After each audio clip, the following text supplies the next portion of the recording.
Wednesday, October 4th, 2023. You are listening to the Daly Dose Sports Podcast, and I am your host, Clint Daly, coming to you from the Mile High City here in Denver, Colorado, and we are back for another week of talking sports with a dose of common sense. Hey, happy Wednesday to you. Hope your week is going well. Hope you, your family, your friends, you're all staying strong. You're all staying healthy right now. And you are now about halfway through another week. And why is it that now that football is here, the weeks are just flying by? Because remember those last few weeks of like July and early August? Why did they feel like they took about 6 months? And then football season starts, and we are already in October. And just like we see every single year, we are getting surprises.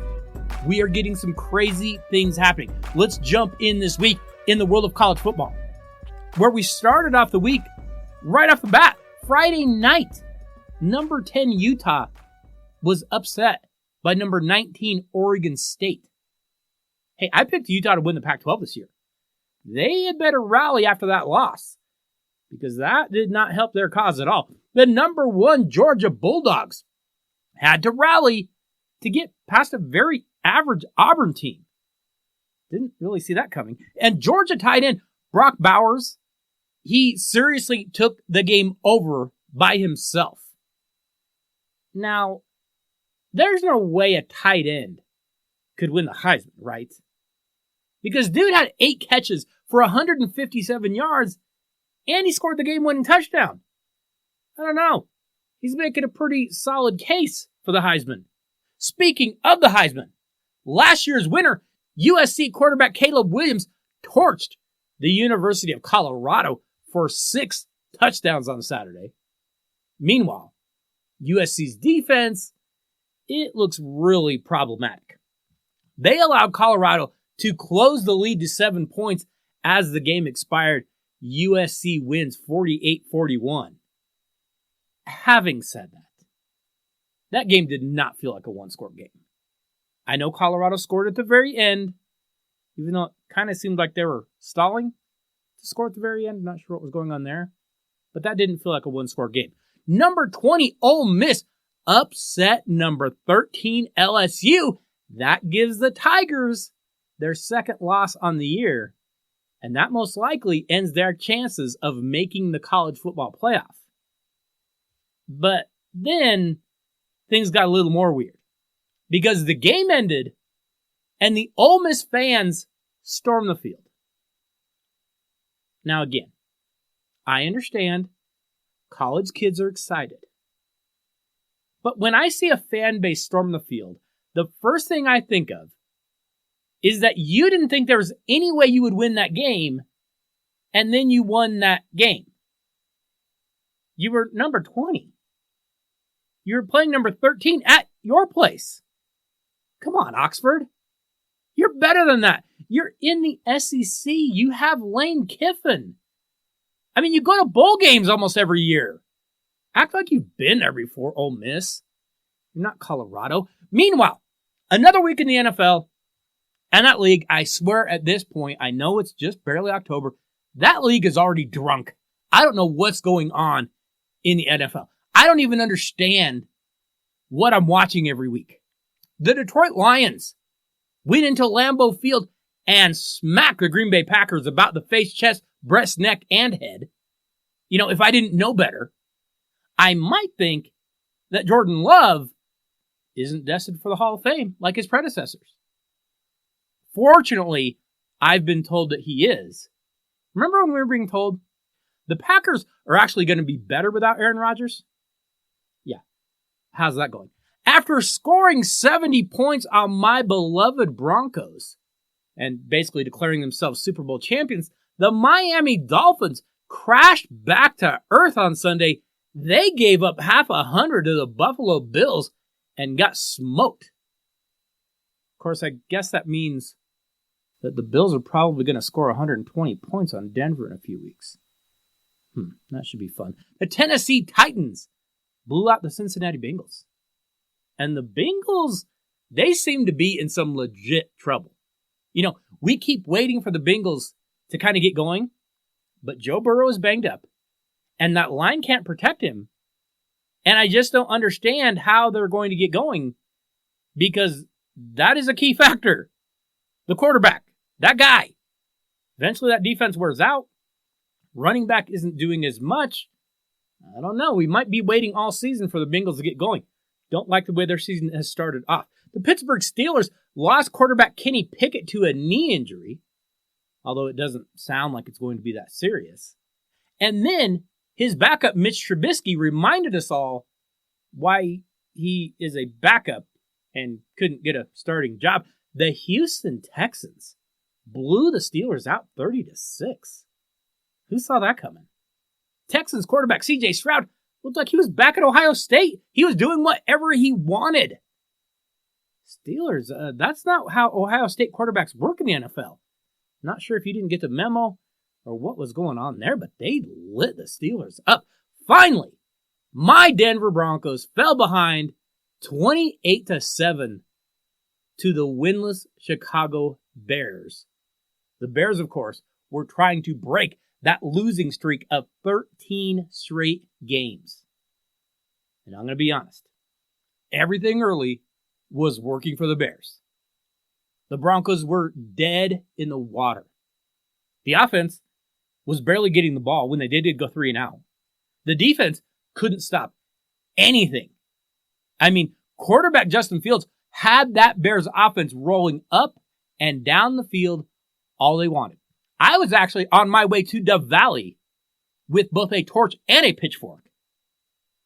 But then the Bears, well, they went all Bears on us.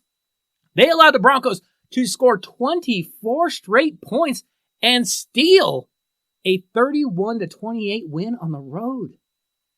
So the Bears' losing streak now advances to 14. Hey, you're getting up into that top 5 area. Bears are sitting about 7th or 8th as far as all-time losing streaks. Meanwhile, my Broncos screwed up their chances of drafting Caleb Williams because they were sitting at the top pick going into that game against Chicago. We saw what Caleb did when he was in Colorado this last week. Looked pretty good. Although, at this point, when you think about it, you've got the Bears with the top 2 picks in the draft. Then you've got the Raiders. You've got the Broncos. They're all kind of lurking in the top of that draft order for this spring's draft. Hey, if I'm Caleb Williams, I might be considering going back to school and trying to win a 3rd Heisman Trophy next year. I don't know if I want to go to any of those teams. Hey, before we jump in today, just want to remind you, make sure you are stopping by DailyDoseSports.com each week. We have new articles going up. In fact, if you did stop by, I talked about just how confusing that Bronco win was for Broncos country this past week. Very, very odd. Not even sure how to cheer anymore. But we do also post links to the podcast over there. We have links to the YouTube video. And yes, we have links to the Daily Dose gear. Maybe you need a t-shirt, you need a sweatshirt, you need a hoodie. You can get whatever color you want. Whatever you need is over at DailyDoseSports.com. Make sure you're checking in there every week. Hey, today on the show, I am telling you right now, I have a guest that I can't wait to talk to. This is someone who has inside knowledge of a number of different sports. He has been around some big-time teams. He has been around some big-time athletes. He has been around some big-time coaches. He works with them consistently all the time. Trust me, you do not want to go anywhere. You've got to stick around and check out this interview. In fact, we have so much to get to. Today, let's get over to our interview with Dr. Matthew Provencher. Joining us this week on the Daily Dose, we have a very special guest that I am really looking forward to speaking with because Dr. Matthew Provencher is one of the nation's leading orthopedic surgeons specializing in the surgical treatment and rehab of injuries to the knee and shoulder. Yeah, it's going to be interesting. Dr. Provencher practices at the Stedman Clinic in Vail, Colorado. He conducts research as a principal investigator at the renowned Stedman Philippon Research Institute, aimed at innovation and improvement in patient care, again in that field of orthopedic sports medicine. In 2012, he took on the position of Chief of Sports Surgery at Massachusetts General, visiting professor of Harvard Medical School, and medical director and head team physician for the New England Patriots football team. He was the medical director and head team physician of those Patriots during that 2014 Super Bowl title season. And he pioneered a wellness and injury prevention program for the team. He also serves as a second opinion orthopedist for the NFL, Major League Baseball, and the NHL. In addition to all this, he also acted as an assistant team physician for the Boston Red Sox and the Boston Bruins. He was recently named as chief injury and performance analyst for Fox Sports, where he and his team now provide injury and performance insights in the realm of professional and collegiate sports. He continues his duties, by the way, in the Navy. Yeah, he was in the Navy as a reservist and was most recently assigned to Navy SEAL Team 17 in Coronado, California. Dr. Provencher resides, like I said, up in Edwards, Colorado with his wife and 4 children. And I'm telling you right now, I am looking forward to talking to him. Dr. Matt Provencher, welcome to the Daily Dose. We appreciate you joining us today.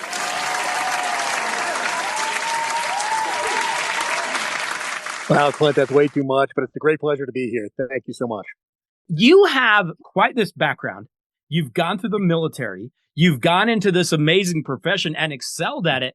Where did you grow up? How did you kind of get going in this line of work? You know, it's amazing. I would describe it as mentors. We all have mentors throughout our lives, and I got introduced to sports medicine even as a young kid. I grew up in a very small town in New Hampshire. It's very classic. We had one general store. The general store was a post office. We didn't have a stoplight, and it was just great. We grew up in the woods, and we were outside. We were doing sports all the time, and then we had the opportunity when I applied and got into the Naval Academy. Went down there, and that's where I kind of got introduced to sports medicine, Clint, at the end of the day. And then I was rowing with the Naval Academy rowing team, and had a few injuries, and came across a great orthopedic surgeon and also some sports medicine professionals, physical therapists, athletic trainers that help take care of our team and help take care of us. And I was hooked. Besides rowing, were there other sports that you participated in? Were there team sports you participated growing up? What was kind of your athletic background? Yeah, we sort of did it all, all the team Sure. sports growing up, basketball, baseball. I mean, we were a small school in New Hampshire, so certainly not going to be competitive on a Division I level, throughout the United States with these big schools. But one thing we did do is, some unique sports, and rowing was certainly one of them. And, it's a great sport, and some even call it, and not to be too much about it, but the ultimate team sport. And you're in complete synchronicity, and the oars are going in, and just the training and full year commitment that it required was amazing. I loved it. I loved rowing with the Navy. I had the opportunity to row a little bit with the U.S. team for the next few years after college, and that was a great opportunity as well to really see that world caliber level. And believe me, I wasn't really one of them, but the world caliber level of the Europeans, Australians, New Zealand rowers, and that's really got my sports medicine introduction. It's interesting that you say that, because in coaching basketball, there were every once in a while, I'd get a rowing coach come around and say, "Hey, you have those long, lean athletes. If they ever want to come over to rowing, totally. you just point them my direction." So yeah, it's kind of funny that you say that. Now I got to ask it, and I don't want to get too far ahead of myself. How did you end up in Colorado? Was it the clinic up there? What brought you to Colorado, to my home state? Yeah, it was absolutely a clinic. So I did most of my time in Coronado, California as a Navy orthopedic surgeon, active duty, and then also stayed reserves after a long active duty career in the Navy. I did go to Mass General for for almost 4 years, where I was the head of sports medicine there. And then an opportunity came out at the Stebbins Clinic in Vail, Colorado, and decided to pursue it. So very lucky to be here. It's a great spot, and taking care of athletes of all ages is amazing and what we love to do. Well, and you do see some incredible athletes. People from all over the world come to that clinic, don't they? Well, we're very lucky to have an incredible group of patients from our local clientele and our locals and people in Denver and everywhere else that just love to get back to their sport, their activity. We want to make your lifestyle and your life better, and that's what we love doing. And then we also take care of a lot of professional athletes. I still take care of a lot of military, VA, veterans, retired, SEAL team guys. A lot of fun patients that we take care of. Sure. I gotta ask, you end up being, that team physician for the New England Patriots. You're around that team that goes and wins a Super Bowl. I got to ask, how is Bill Belichick? What's he really like? Did you get to have any of that interaction with him? Yeah. Oh, all the time. And Bill's an amazing guy. I'm convinced he has a photographic memory. He's brilliant. He's a very talented leader and is obviously an incredible student, teacher, guru of the game. And we did a lot of cool stuff together. And we would, it's not like his press conferences where it's kind of like the 3 second, 5 second answers. We would meet for an hour, 2, 3 hours at a time and go over what would give us what I called the competitive medical advantage. And it was a really cool concept on what we had coined to be able to help our Navy SEALs when I was in the military perform better when we set up the tactical athlete program, which is really a human performance program aimed at tackling all aspects. I'm an orthopedic surgeon, but a lot of things don't need surgery. And we just need to optimize the human performance paradigm and bring all these great professionals around. That's what I loved leading and building was a great team of professionals to care for athletes of all ages, all levels, not to mention the SEAL teams, the Patriots, and many of the other professional teams. And so Bill was all over that in terms of making that happen. And another interesting thing, Clint, is, the Naval Academy connection was amazing. His dad actually coached my dad there. My dad went to the Naval Academy. And okay. So Steve Belichick wrote kind of a book on scouting, if you will. Yeah. And, unfortunately passed. But, Bill was down there in Annapolis, too. We grew up playing lacrosse. And we had a great Navy connection. He has a great affinity for the Naval Academy and the Navy. So we continue to this day have a great relationship. And I just saw him last week. Okay. In that line of work that you're dealing with, what is harder, getting guys to go back out there after the injury or getting them to stop playing to begin with? I would imagine you're dealing with both. It's both, but I'll tell you, it's usually number one, figuring out that they shouldn't go back and play in that same game.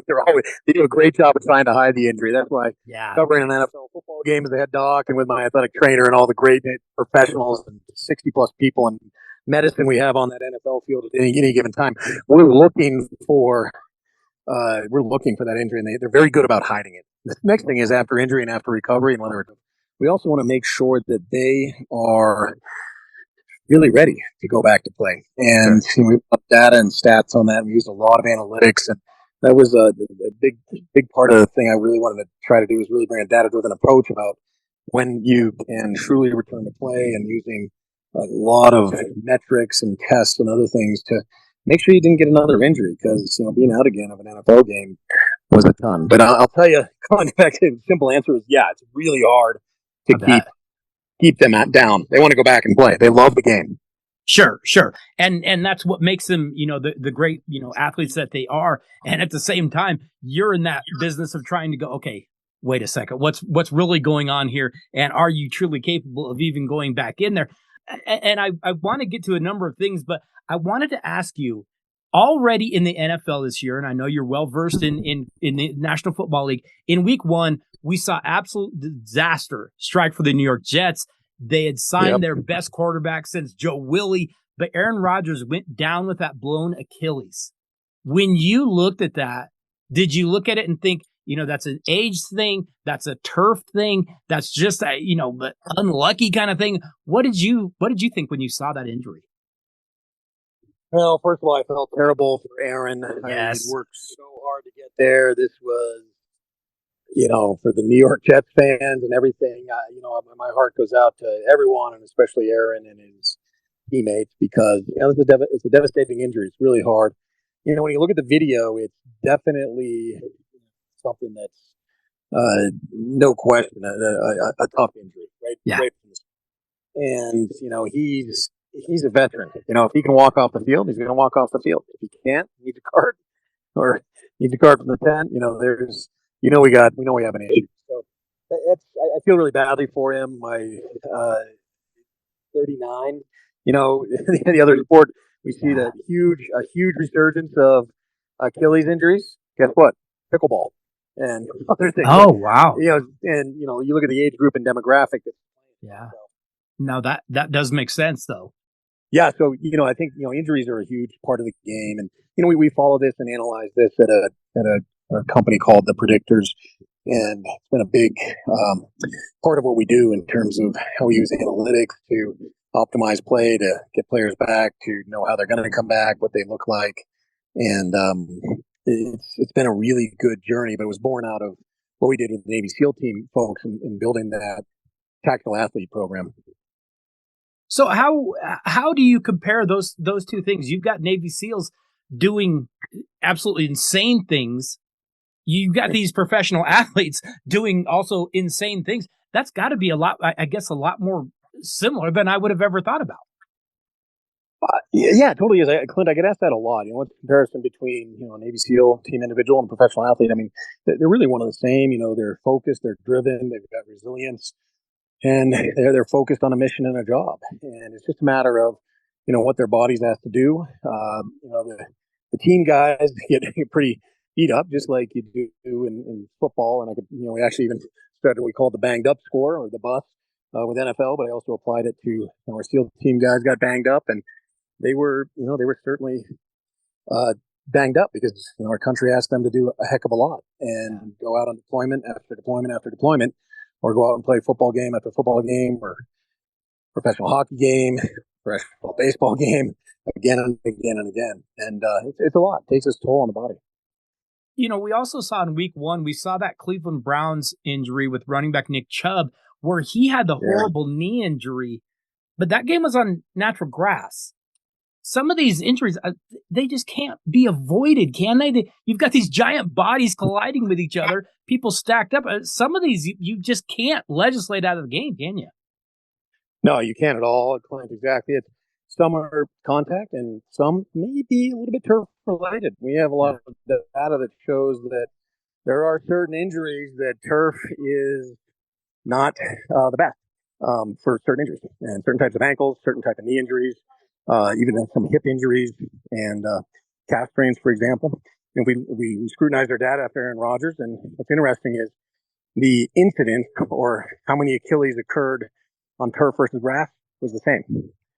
So really, pretty interesting, and it's probably just because of the mechanism.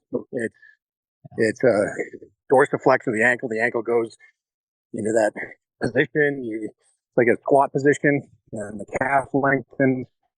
And sometimes it's a pull, and you're getting pulled down at the same time. So.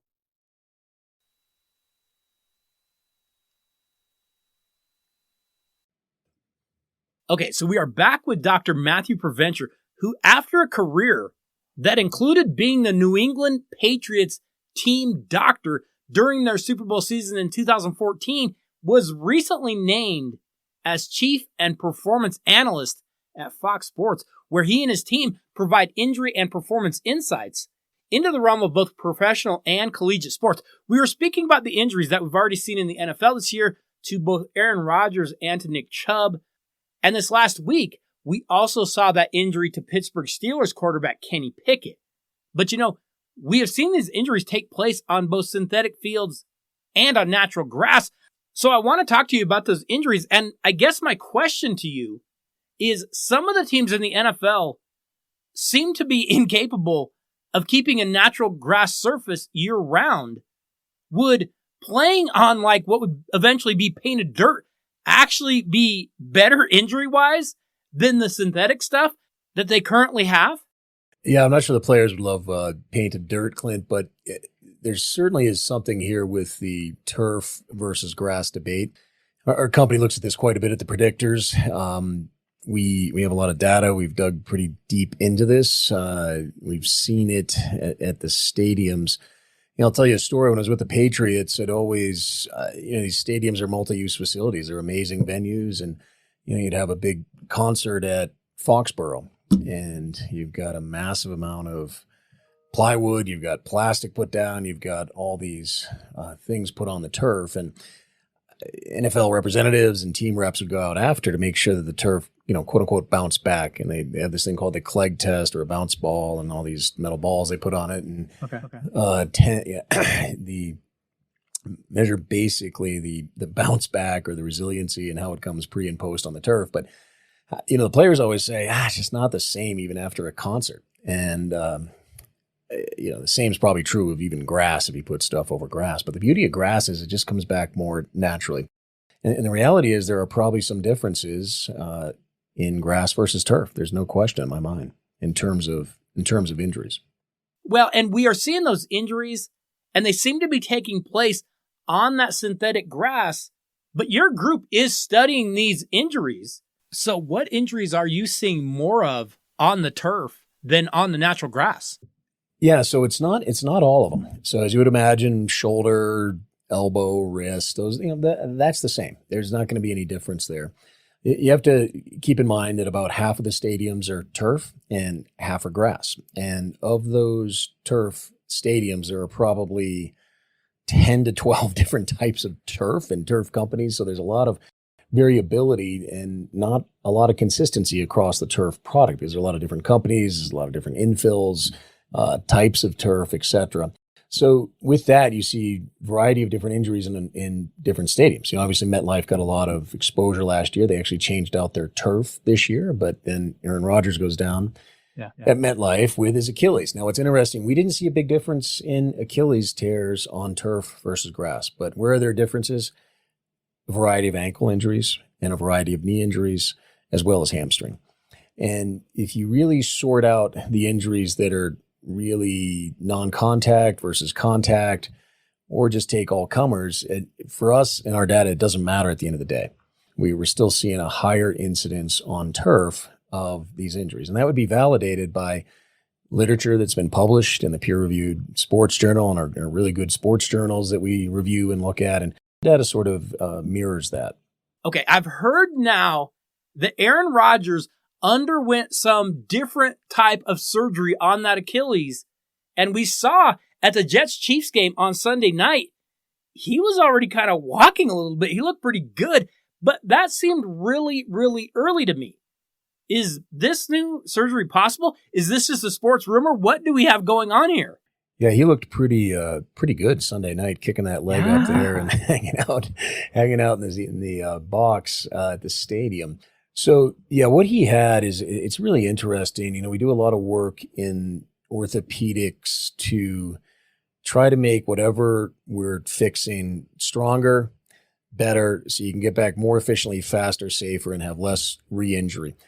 And one of the procedures that he has is called a suture bridge type of construct, and it uses a special type of screw-in, a very robust anchor, as well as these thicker tape sutures, not round cylindrical sutures, but tape sutures in a bridge and compression construct. So you're not only, the Achilles is pulling off the calcaneus, but it's also attached on a broad attachment on the calcaneus. And the key is to get that Achilles really well attached down to the calcaneus or your heel bone, which is the only attachment down in the foot. So you want to do this very robust attachment. And so it's called a speed bridge. The company that has helped pioneer this is called Arthrex. You use a very good tape suture. It has compression. You use a variety of biologics as well in your own PRP or stem cell or bone marrow aspirate. Those are all very important constituents. And then you also don't want the wound to have a problem. And we do sometimes see wounds after Achilles surgery. Why? Feel your skin back there. It's super thin, and sometimes you can get the wound dehisces, and that's a huge problem. So there's also some really cool dressings that also help with that are impregnated with, especially antibiotics or other type of healing constituents. So he had, to my knowledge, really everything thrown at this. And I think that's a big reason why he's comfortable is you get just a good solid repair. It repairs it anatomically that you do pretty well. And I don't know, maybe there's an outside chance he comes back. People are talking about it this season. I think it's going to be a stretch. He's 39, but he's also very strong and 100% focused on this over the next 3 months. So we'll see. Well, and it's just so amazing. And you know more than anyone just how quickly, just in the last 20, 30 years, the improvements that we have seen, the surgeries that we have seen, they used to be season or even career ending. And now these players are coming back from these injuries. They're getting back out on the field ASAP, aren't they? Yeah, no, they get back as quick as we can. There are still some that just take a while, and you got to get the muscles back, the core back, and everything. And it's so key when half a second matters to be able to have all of that optimized. And we see that all the time, especially when we're doing final testing, final return to play assessments, and dialing up those protocols so that they're completely optimized, because you don't want it to happen again, and you want to make sure that they're really ready to go when they come back. So the return to play assessments are super cool, and working really closely with the physical therapist, strength conditioning, the athletic trainers, many others as part of the whole team to get the athlete back at the highest level and at the safest level when they're truly ready is important. We talked a little bit about the move to try to get rid of some of the synthetic turf in the league. Now we are seeing some players get behind it as well. Buffalo Bills pass rusher Von Miller. We see San Francisco 49ers tight end George Kittle. We saw David Bakhtiari. A number of players are getting involved. They are trying to get rid of that synthetic turf, and they are trying to get both players and fans to sign a petition where they would change that fake turf grass to natural grass. Hey, I understand it completely. They are trying to get those other 16 stadiums flipped from synthetic turf to natural grass. I just don't know if I'm going to believe that NFL owners are going to pay for it, because NFL owners don't like to pay for anything. They try to get the fans to buy their stadiums. Is this possible to get these owners to flip and spend this money?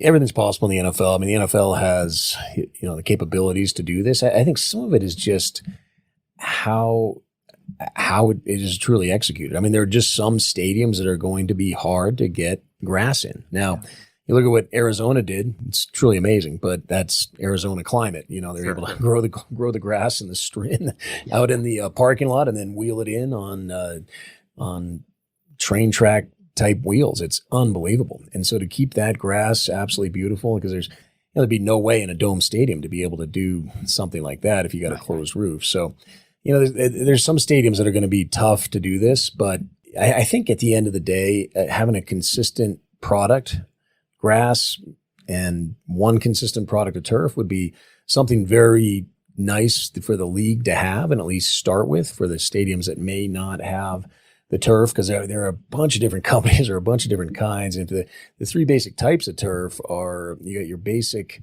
monofilament, which is one sprig coming up, and it kind of comes out like a little flower petals. You've got this hybrid turf, which has a mixture of grass and elements actually, and some turf elements.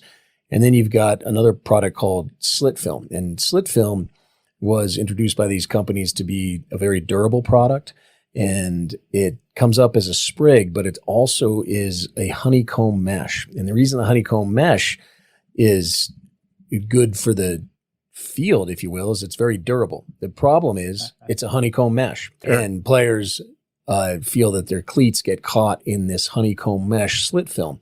And I found it very interesting that the NFL, when they retrofitted Tottenham in England for the NFL game overseas, that you got a beautiful grass pitch. Well, it would have been great to play on that, which they didn't. But it's a great video in terms of how they transformed the field and put in turf. But the turf product they put in was slit film. I'm like, that's not one of the great ones we've seen. In fact, that's what MetLife had was slit film before, and they just traded out this season. But you saw the rash of injuries that has occurred on slit film. And our data would also, again, at the predictors would show that slit film is a little bit worse than just even standard turf. So not all turfs are created equal, number one. Number two, it'd be nice to get a consistent product. Number three, I think Bakhtiari and others and the others that are talking about this are onto something. And I think the NFL should continue to listen. When we are talking about this synthetic turf and different types of turf that you mentioned, I've also heard rumors that those little balls on the turf, that they could be cancer causing. Is there any accuracy to that? Is this just more speculation? How accurate is that? Yeah, Clint, super interesting. The infill is what it's called. And the infill can be anything from literally shredded up old tires, which, goes into tires, oil and other quote unquote carcinogens, if you will, if exposed to open wounds. And this really got, this got perpetuated, especially in soccer goalies and some other ones that were playing on artificial turf, where the pellets would get into a open wound, into the skin. And you see it all the time. A player comes off and they got a whole bunch of stuff on their elbow, and it's 100 tiny black little pellets in there that is the infill. And the science isn't there yet. I mean, there's certainly some stuff out there that people would suggest that, but the science is not there from what we've seen to be able to prove that conclusively that the infill is a problem. Now, what's interesting is the infill is consistently changing, and now there are these organic products, these more biologic type of products that are much more body friendly, I guess.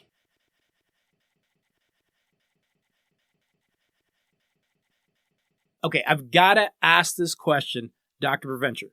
NFL teams are going to less preseason games. They're going to less preseason snaps. They're going to less preseason practice. We are seeing it at the college level as well. Major League Baseball pitchers, they are going on pitch counts. But are any of these things helping? Because the NHL doesn't seem to be doing this nearly as much as those other leagues are, and yet they seem to be doing better than most as far as injuries. I know they do get serious injuries as well, but is all of the limiting of practice, the limiting of playing time, is any of this actually helping at all?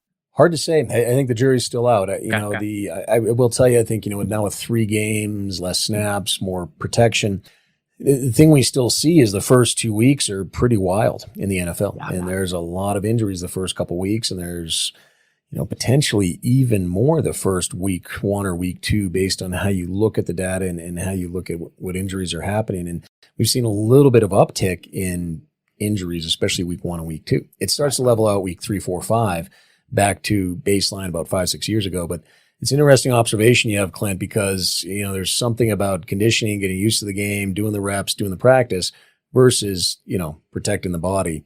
So there's a tricky balance there, obviously, that's got to be met. You need enough to get the body conditioned, to know the game, to learn the offense, to learn the defense. But you also don't want to beat it up and bang it up ahead of time. But we are seeing a little bit of uptick in injuries the first couple weeks. It's pretty wild. Well, and now with the preseason, the way that it is, and we see teams holding their guys out of preseason. Some coaches don't have their starters play at all in the preseason. And so there's no wonder they're not used to these things. They haven't done these things nearly enough. And especially early on, we're seeing so many injuries because these players aren't used to the collision impacts yet. Yet with all the sports, the Navy SEAL things that you've worked with, Major League Baseball, you've worked with the NHL, you've worked with the NFL, college athletics, but you've also worked with snowboarders, with skiers. What would you say is the most physically challenging? Obviously, the Navy SEAL stuff is a completely different level, but what is the one that you see as the most physically challenging? The one that the best athletes are coming out of? Oh, Clint, that's such a hard question. I mean, every sport has its own nuances in terms of what's required to perform at the highest level. And I really don't care who you are or what it is. It's when you get into the top of the pyramid of the professionals, the ones that truly are, beating the odds, beating the injury odds, performing day in, day out. Their DNA is just amazingly superior. And I don't know what it is. It's amazing when you see these athletes, and it's just their mental resiliency, their mental toughness, their combined with how their body's been programmed and function, at all levels is amazing. So every sport has differences in order to perform. And these athletes at those levels don't cease to amaze me. Oh, I bet. I'm totally sure of that. Because it's funny when you look at some of these athletes and people say, oh yeah, maybe if things would have broke right for me, I could have been an athlete too at that level. No, you're not even in the same species. It's not even close. If you had to say though, who has the best athletes? You can tell us. We're not going to tell anybody. You can just tell us which sport has the best athletes. Well, I was a rower, so I think the rowers are... The rowers for sure. No, I'm kidding. But there is something to rowing in terms of just, stamina and precision and strength and cardio. But, of course, I'm insanely biased. The professional sports world, I can't even say it because they're all so different and amazingly talented at that level. And whether it's NBA, NFL, NHL, pro skier, snowboarder going down a snowboard pipe at 42 degrees, whatever that is, and launching 16, 18 feet in the air. I mean, All of these are feats that in their own world are just continue to amaze me. You're dealing with these athletes and you're dealing with these things. And I don't need specifics. I'm not trying to get you in trouble or anything, but just between us, what's the worst injury? What is the worst thing that you can actually tell us about that you've seen?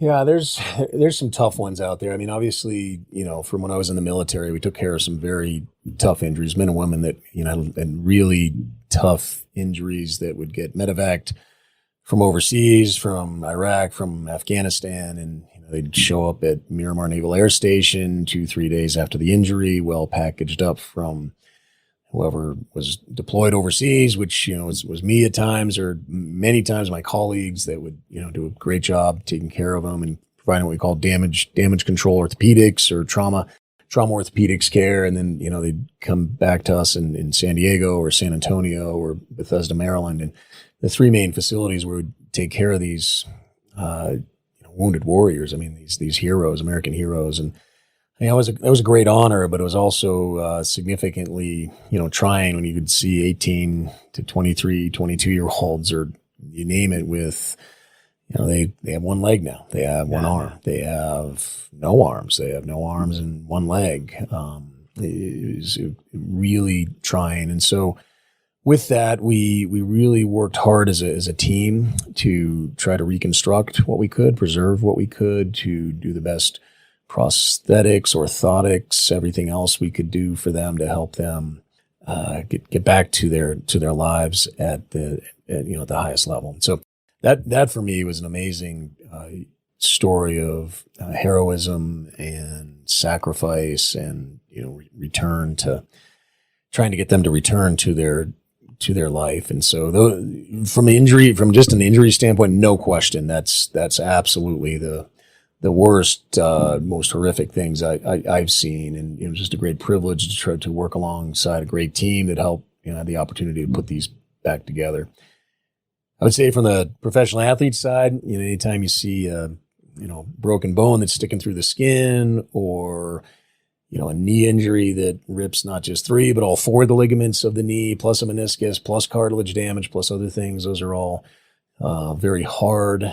Seeing quite a few hip almost dislocations, or the hip joint dislocates on the field, or subluxes on the field, then with a fracture in your pelvis.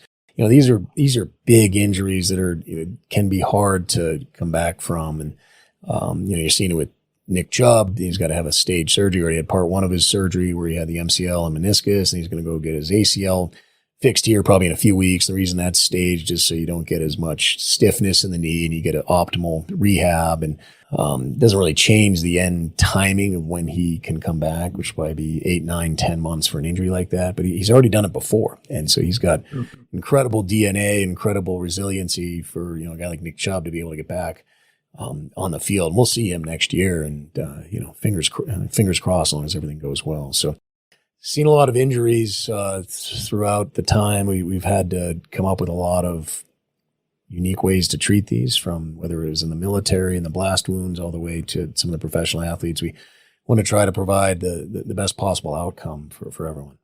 Okay, so you've taken on this new kind of situation where now you have this job with Fox Sports.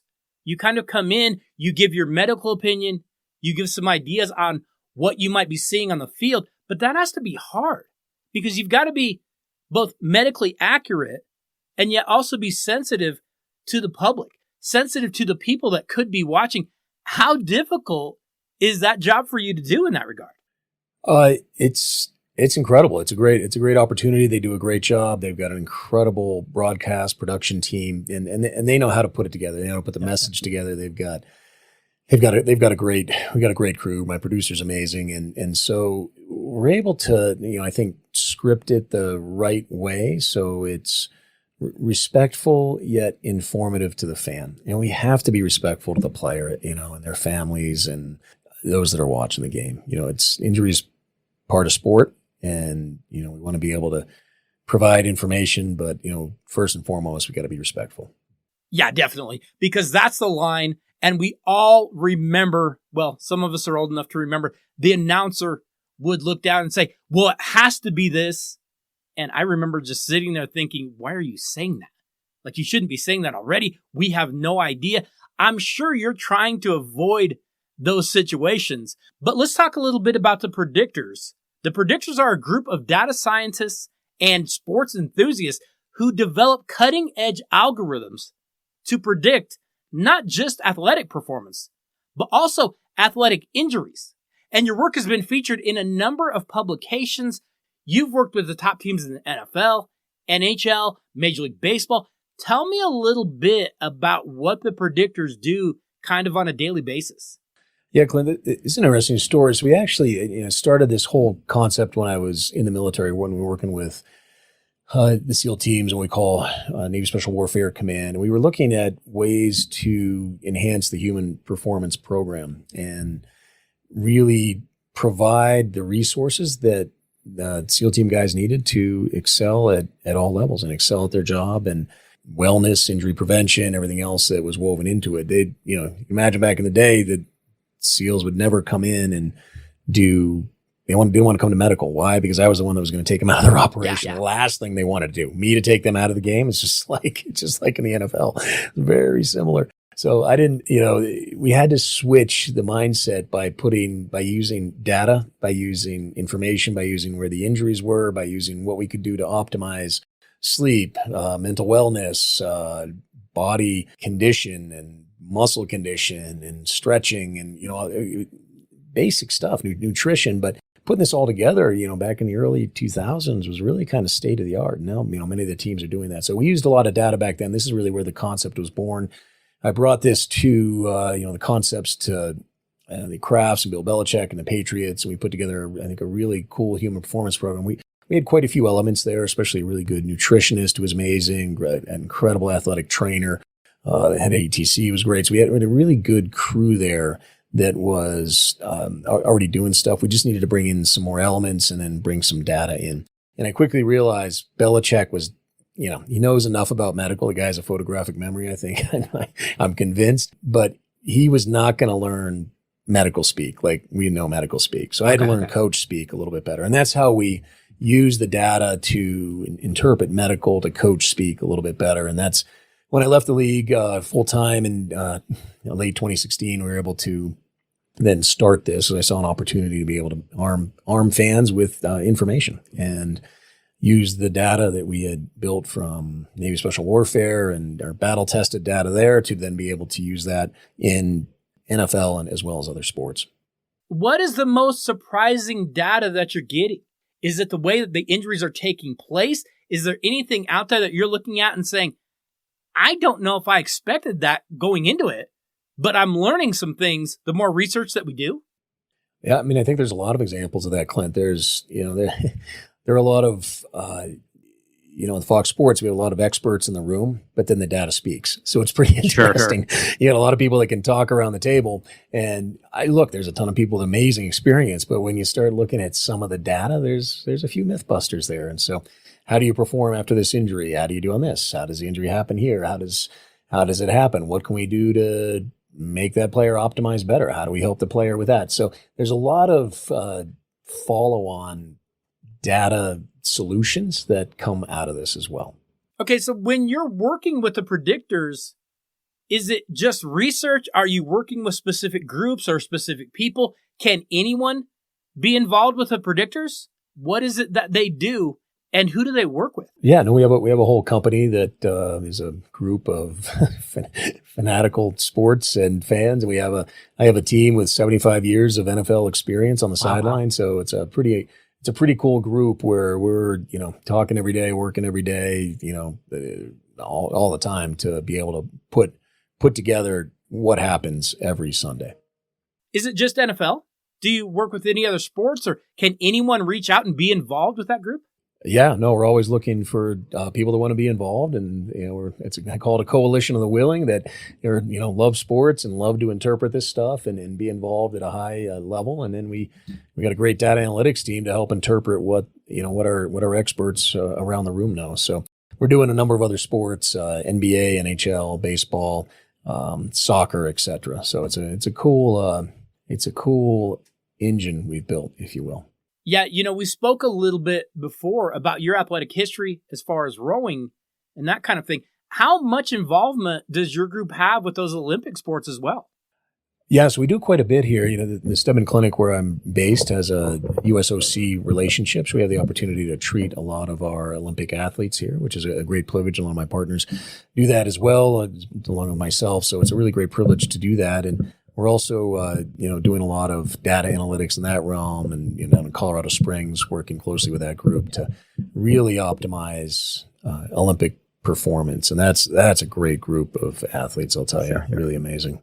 Well, and the work that they do down there, the kids that they have down there, we've been down there a few times, visited the Olympic Center, and to see some of the athletes that they have down there, I mean, maybe they're not the people that are going to be getting those $1 million contracts or whatever, but they are no less amazing as far as the athletic story, as far as the drive, as far as the determination and the performance to be able to do the things they do at such a crazy high level. Yeah, Clint, some of my favorite stories are even in the Paralympic athletes, which I just absolutely amazing. They do a great job. The team in Colorado Springs and San Diego and the other USOC training centers around specific to the sport it's amazing stories. And we get injured Paralympic athletes here as well in Vail. And it's a great privilege and honor to take care of athletes at all levels. And there's some just great stories, and being able to get them back to their level of competition is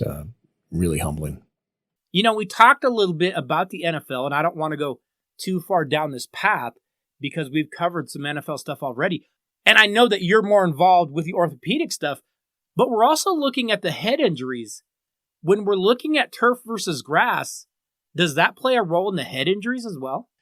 Possibly, it's a little hard in that realm to truly tease that out, because it's not all turf, and it's probably a minority is actually on less than 50% on the ground versus helmet to helmet or other type of injury.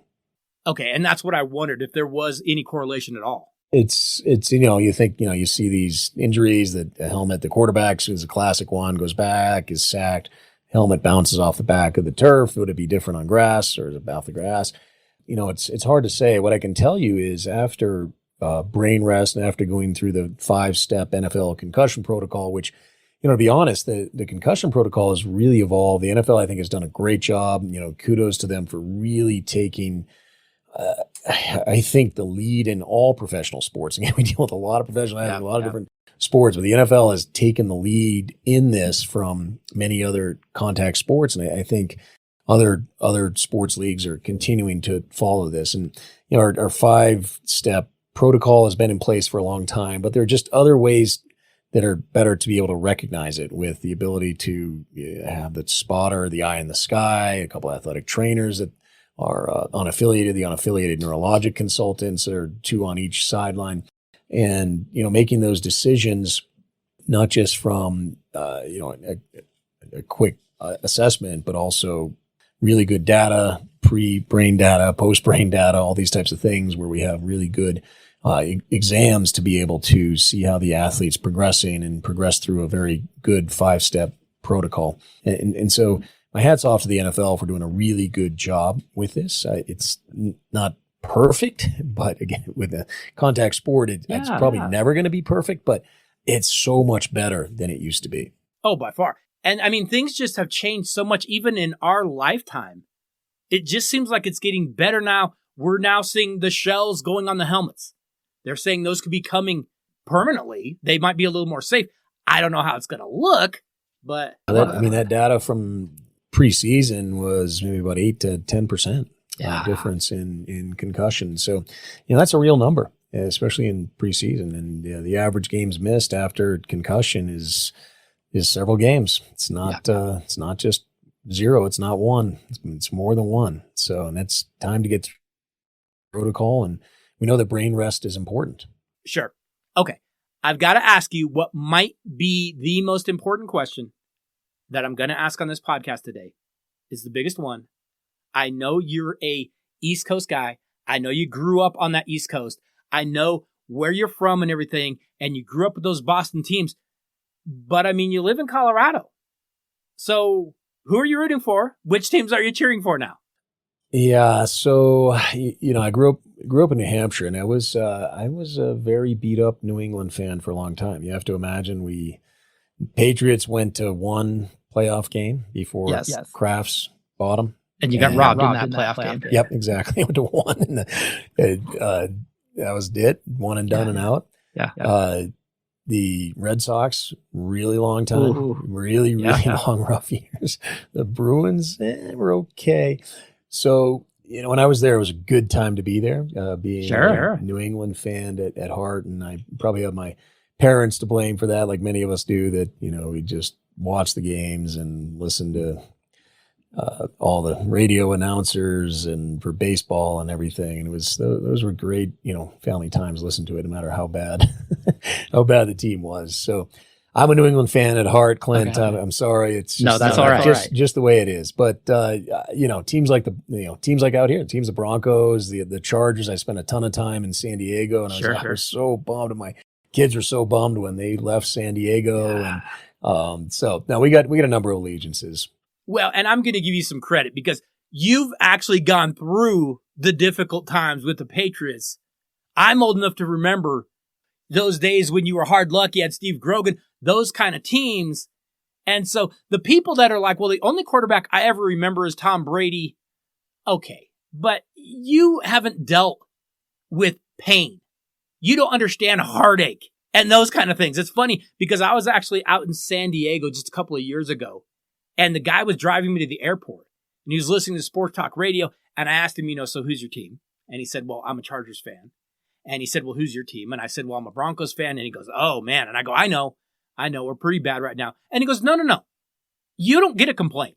You have 3 Super Bowls. You keep your mouth shut. I was like, yeah, no, that's fair.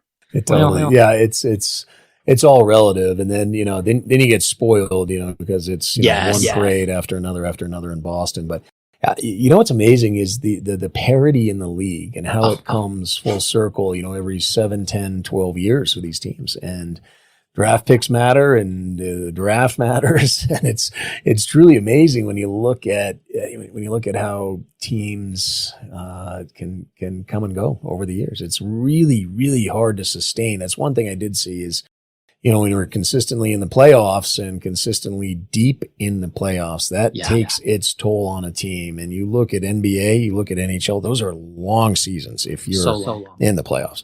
NFL, it's long as well. And if you're going to February, that's completely different than, December 31st. Sure. It's long, and it takes its toll. And then the off season, then you got OTAs starting in April, and then you got June for mini camps. You got, all this other, it comes really fast, and the body needs recovery and rest.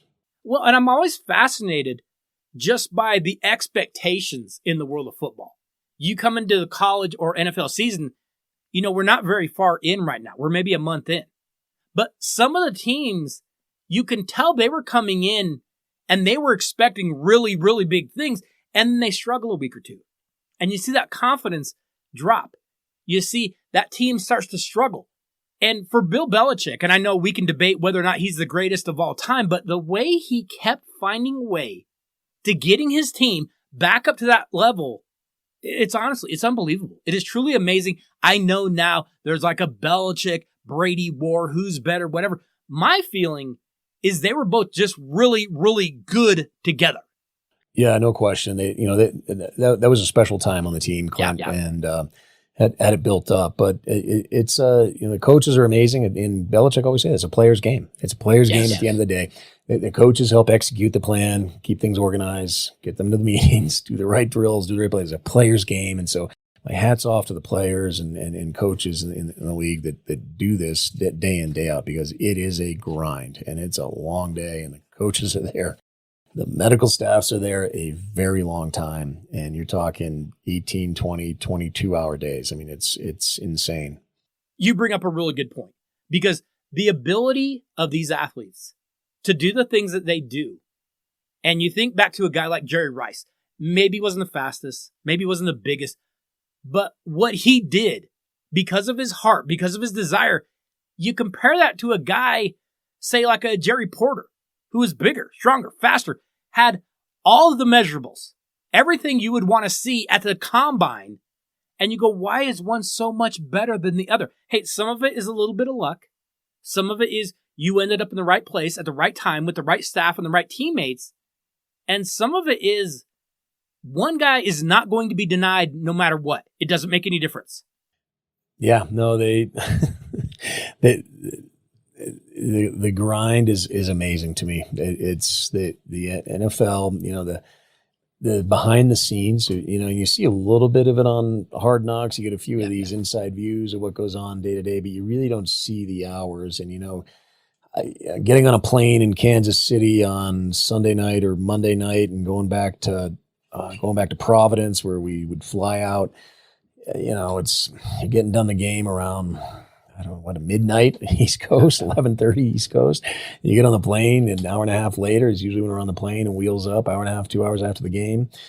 You're landing at 4:30, 5 in the morning, maybe a couple hours of sleep. The coach, I would try to go to sleep, do a few things, but the coaches, they're already on the iPads. The IT team is handing out the iPads from video review and getting ready for the next week. So they're up on the plane for the most part, and then they go right to the stadium 5:30, 6 in the morning and start the grind again. It's absolutely amazing what goes behind the scenes to put these games on. So you're on that plane. How many injuries are you treating on the plane? Are you scurrying around getting this guy's leg elevated or something? We got a great medical staff, and the head ATC and the therapist and interns are helping a ton. But you're icing down some sore joints and things like that, and that's it's a team effort. What we do is as soon as you get back, we're already doing some injury rechecks at 5:30 in the morning. You did a little bit in the locker room. Okay, let it settle out, see where things go. Let's get on the plane, and then 5:30, 6 in the morning, doing injury rechecks.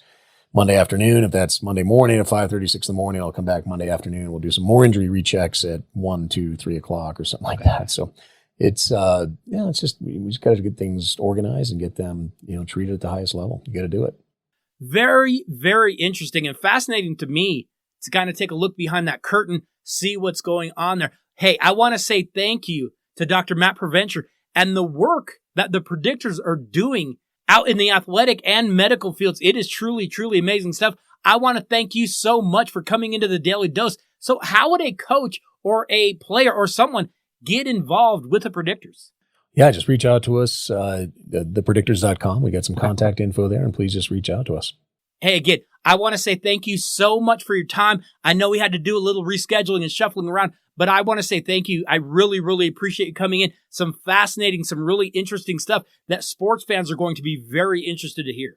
Clint, awesome. You got a great show and great energy. Really appreciate it. Thanks so much. And thanks to be here. It's a great honor.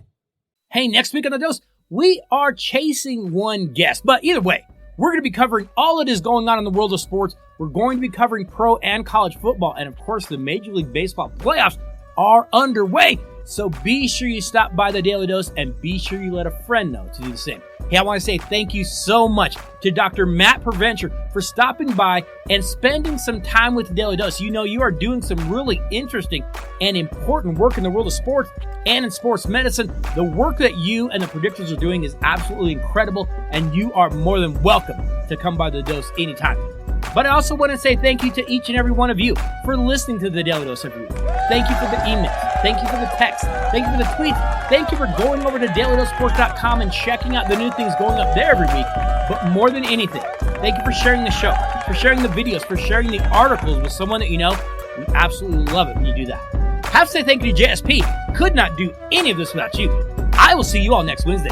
Have a great week, everybody.